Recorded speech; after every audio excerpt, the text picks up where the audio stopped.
दोस्तों, all India permit for tourist vehicles, passenger गाड़ियों के लिए जो नेशनल परमिट मिलता है उसके अंदर बड़े बदलाव होने जा रहे हैं।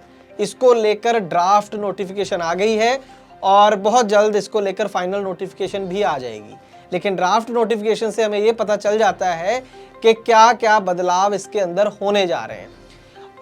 पूरी मैं आज की ग्राउंड रिपोर्ट में आपको तफसील से बताऊंगा कि क्या मेजर डिफरेंसेस हैं, क्या नए इसके अंदर तब्दीलियां करी गई हैं, वो फ़ायदेमंद है या नहीं फ़ायदेमंद है, उसके ऊपर भी हम चर्चा करेंगे।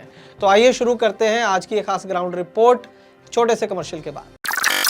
ट्रक हो या बस, टैक्सी हो या ऑटो, छोटा हाथी हो या पिकअप, इन सब का बीमा सिर्फ और सिर्फ ट्रांसपोर्ट मॉल से। बस गाड़ी की आरसी और पुरानी बीमा कॉपी ट्रांसपोर्ट मॉल ऐप में डालें या 90-831-90-831 पर व्हाट्सएप कर दें, तो गाड़ी का बीमा सिर्फ और सिर्फ ट्रांसपोर्ट मॉल से।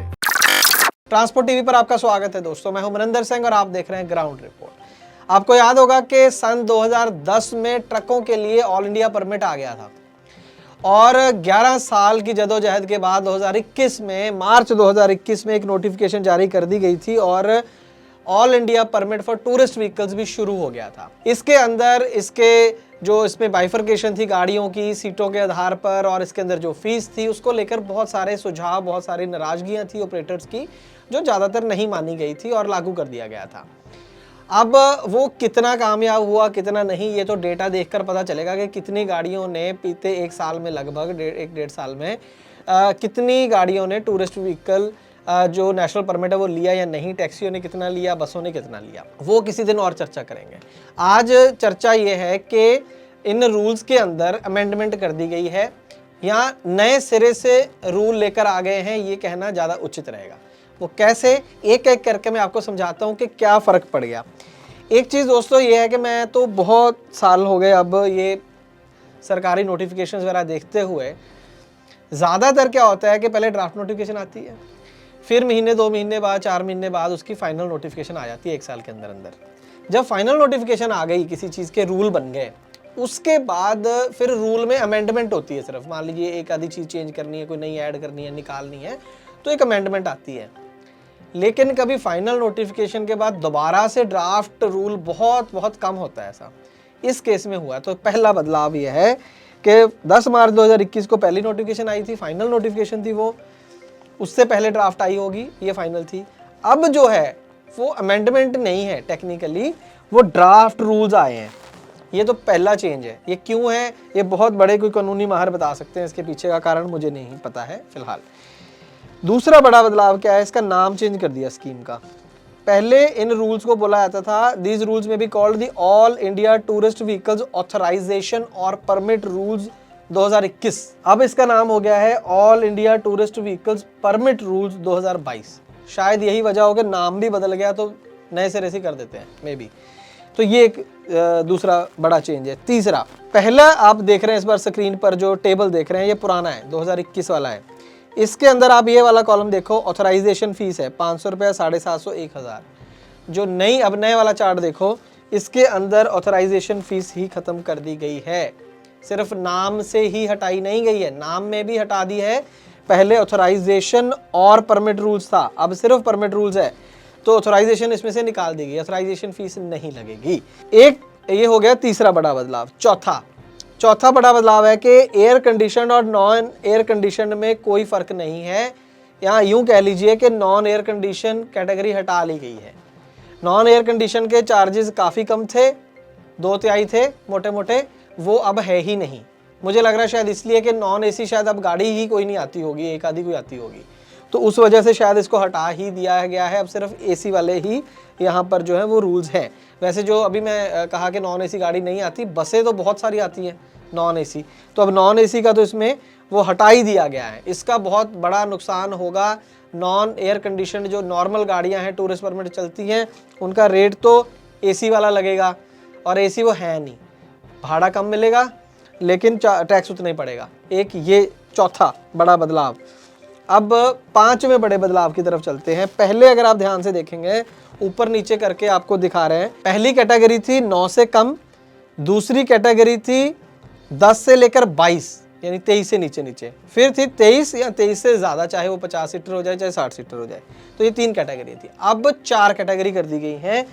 पहली कैटेगरी अब बन गई है लेस देन 5, 4 सीटर गाड़ी है इसके अंदर, क्योंकि अगर 5 है तो वो सेकंड कैटेगरी में आएगी। 5 और मोर बट लेस देन 10, 5 से लेकर 9 सीटर तक अलग हो गया और 1 से लेकर 4 सीट तक अलग हो गया। अब ये 4 सीटर, कई गाड़ी, ज़्यादातर गाड़ियाँ तो 5 सीटर होती हैं, ये 4 सीटर बना दी है कैटेगरी एक तरीके से। लेस देन 5 लिखा है ना, 5 नहीं लिखा है, 5 अगली कैटेगरी में लिखा है, 5 और मोर। तो ये 4 सीटर गाड़ियों के लिए अलग कैटेगरी बन गई, जिसका परमिट फीस जो है अब 20,000 रुपये है। पहले ये कैटेगरी हुआ ही नहीं करती थी। अगर मान लीजिए पहले 4 सीटर गाड़ी थी तो उसको 25,000 देने होते थे नेशनल परमिट के, अब उसको देने हैं 20,000 रुपये। तो ये थोड़ा सा फ़ायदा छोटी गाड़ियों को हो गया यहाँ पर, ये अच्छी चीज़ है, इसमें कोई दो राय नहीं है। और इसके बाद बाकी जो आगे है उनका 5-5 हज़ार रुपये बढ़ा दिया एक तरीके से। जो पहली कैटेगरी थी पहले, अब मान लीजिए 5 से लेकर 9 तक की एक नई कैटेगरी बन गई, तो पहले इनका 25,000 लगता था, अब लगेगा 30,000। और उसके अगली कैटेगरी जो है 10 से 22 तक की, उसका 75,000 लगता था, अब लगेगा 80,000। ठीक है, वो जो वहाँ पर शुरू में 5,000 का घाटा करा, वो आगे 5-5 हज़ार बढ़ा दिया 2 कैटेगरी में। और जो फाइनल कैटेगरी है 23 या 23 से ज़्यादा, उसका 3 लाख था, अब भी 3 लाख है। 2 लाख वाली तो ऑप्शन ही खत्म होगी, जो नॉन एसी वाली कैटेगरी थी, वो तो कॉलम ही हट गया, तो वो सारे एसी में ही आगे वही चार्जेस लगेंगे। अब ये हो गया। और एक ऑथराइजेशन फीस जो हमने बात शुरू में करी वो हट गई, लेकिन वो क्या हटी, 500, 750, 1,000 रुपये थी, बढ़ गया 5-5 हज़ार। तो ये जो है बड़े बदलाव जो इसके अंदर हैं, 5 अब तक गिना दिए मैंने आपको। और इससे अगला बदलाव एक और डाल दिया इसके अंदर, बैटरी ऑपरेटेड गाड़ी है अगर आपकी, इलेक्ट्रिक गाड़ियाँ जैसे आ रही हैं धीरे धीरे कारें, और इसके अलावा इथेनॉल फ्यूल पे, मिथेनॉल पे चलती हैं, ऐसी तो मुझे लगता है कि बहुत गाड़ियाँ कोई आई हुई हैं इंडिया के अंदर, उनकी जो परमिट फीस है वो 0 है, उनको कोई पैसा नहीं देना है नेशनल परमिट का। लेकिन अगर इलेक्ट्रिक गाड़ी है, इस पर सोच सकते हैं वैसे, अगर आप टूरिस्ट ऑपरेटर हैं, क्या कोई ऐसी इलेक्ट्रिक गाड़ी है जिसका आप रिस्क ले सकते हैं कि उसको 3-4 स्टेट दूर ले जाएं, नेशनल परमिट के लिए चलाएं, क्योंकि रास्ते में अभी चार्जिंग स्टेशन नहीं है, लेकिन किसी ढाबे पे भी चार्ज कर सकते हैं, तो उसमें आपकी जो परमिट फीस है वो 0 लगेगी, डीजल पेट्रोल का खर्चा कोई नहीं।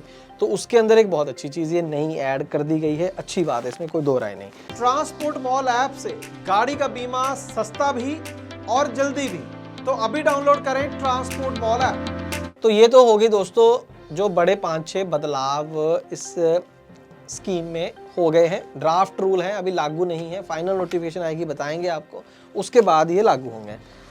अब बात कर लेते हैं कि इससे किसको क्या क्या आपत्तियां हैं।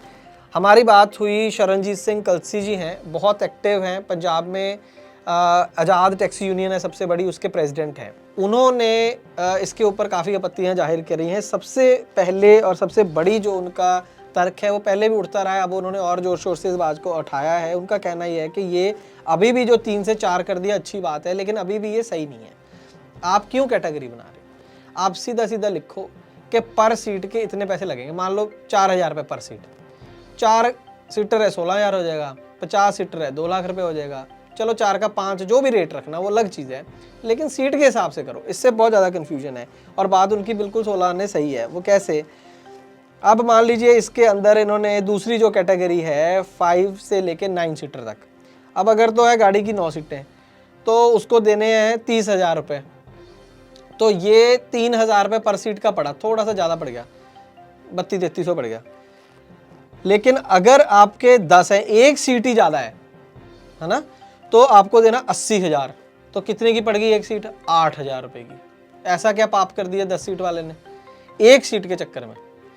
और इसी कैटेगरी में देखो 10 सीट का 80,000 देना है, और मान लो 20 सीटर गाड़ी है कोई, उसका भी 80,000 देना है, तो 10 सीट वाले को पड़ी 8,000 रुपये की सीट, 20 सीट वाले को पड़ी 4,000 रुपये की सीट। क्या लॉजिक है? तो ये बहुत अच्छा सुझाव है कि जिस गाड़ी की जितनी सीटें उस हिसाब से वो टैक्स दे दे, तो ये बहुत ही एक न्याय संगत और पैरिटी आएगी पूरे सिस्टम के अंदर। पता नहीं क्यों इसके ऊपर जो मंत्रालय है वो नहीं सुन रहा है, क्या उनका भी हो सकता है कोई लॉजिक हो, लेकिन समझ में नहीं आ रहा। लेकिन इस बार जो टैक्सी यूनियन के लोग हैं वो कह रहे हैं कि हम इस बार अपना पूरा जोर लगाएंगे, मिनिस्ट्री को कन्विंस कराने की कोशिश करेंगे, ज़रूरत पड़ी तो अदालत तक जाएंगे इस हक को लेने के लिए। 4 सीट गाड़ी वाला 9 सीट का टैक्स अदा क्यों करे? उसके बाद 12 सीट गाड़ी है, 12 सीटर वाला 23 सीटों का टैक्स क्यों अदा करे?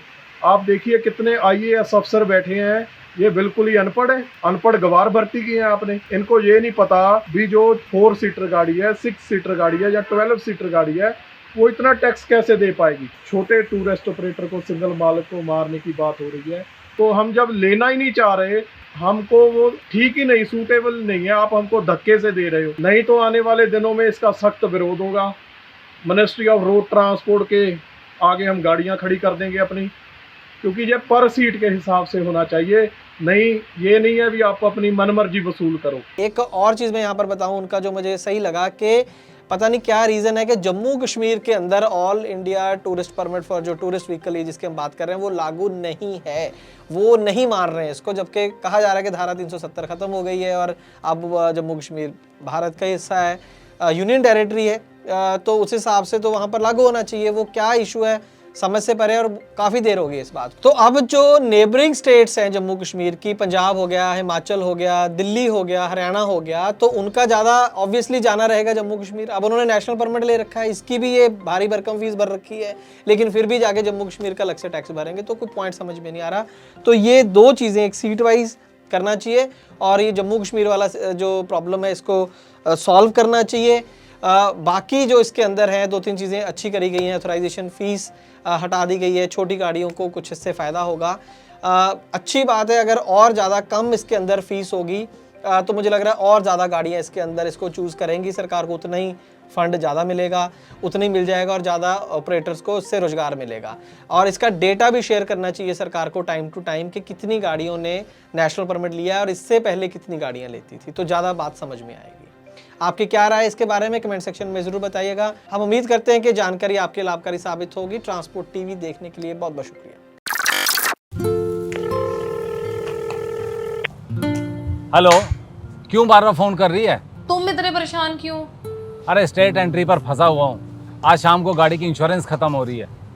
कल छुट्टी है, कोई एजेंट फोन नहीं उठा रहा, दिमाग खराब हो रखा है मेरा। रोज ट्रांसपोर्ट टीवी देखते हो ना, ट्रांसपोर्ट मॉल ऐप से ले लो। अरे हाँ, ट्रांसपोर्ट मॉल, पर क्या वो छुट्टी वाले दिन बीमा देते हैं? ट्रांसपोर्ट मॉल वाले छुट्टी वाले दिन भी पॉलिसी देते हैं, बस आरसी और पॉलिसी की फोटो उनकी ऐप पर अपलोड करनी है। अभी मैं पता करता हूँ ट्रांसपोर्ट मॉल से। आप तो बस घर आओ, मैंने कोटेशन मंगवा भी ली है, वो भी सस्ते दाम पर। और पॉलिसी कैसे मिलेगी? पेमेंट करने के आधे घंटे में पॉलिसी तुम्हारे मोबाइल पर आ जाएगी। अच्छा, मेरी स्मार्ट बीवी, तो चल पेमेंट भी कर दे। कर दे नहीं, गूगल पे कर भी दिया। तूने मेरी बहुत बड़ी परेशानी हल कर दी है। चल मैं अब घर के लिए निकलता हूँ। हाँ आओ तुम, पॉलिसी आ गई है, भेज रही हूँ वो भी। तो दोस्तों आप भी स्मार्ट बनिए, गाड़ी का बीमा सिर्फ और सिर्फ ट्रांसपोर्ट मॉल से।